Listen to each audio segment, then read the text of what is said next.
Ang galing nga, sir. Paano kayo na-intro? I mean, paano nag-start yung interest sa pagluluto? Bata pa ako, meron talaga kaming canteen, small canteen. Family business. Yung father ko ang nagkuko. Papatakbo. Nagluluto. And then yung mother ko ang nagsiserve. Opo. And then, yung, Saan to, sir? Anong lugar? Diyan lang din sa may Barangay 7, dahil Camarines Norte. Opo. And then yung ako naman, lagi ako nakatambay doon. Ako yung tagahiwa ng sibuyas, bawang, luya. Preparation. Doon ka po nagka-interest. Kada panood ko sa papa ko, natututo na pala ako magluto. No? Kaya yung mga contents ko, sir, talaga, sarap ng mga niluluto mo, sir. Nung buhay pa nga yung papa ko, nagganto na ako, Papa, paano ba ito iluto? Paano ba ito? Ganto yan. Tinuturo po sa Tinuturuan inyo. pa din niya. Si mother din po ay mahilig magluto. Hindi masyado.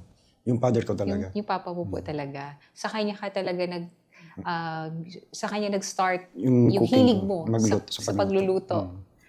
Thank you sa iyong father. Di ba? Because of him. Kasi pag nakikita mo, pag bata ka, tas importante to kasi pag parent ka, kung ano yung nakikita sa'yo ng anak mo. Yun ang magiging influensya sa hanggang paglaki. Mag-influence doon sa bata. Kasi kung nakikita nila, tas tawag dito, sinasama mo sila doon sa ginagawa. Kasi kagaya mo, di ba, parang kasama ka nila sa pag-prepare. So from there, natuto ka. Ako.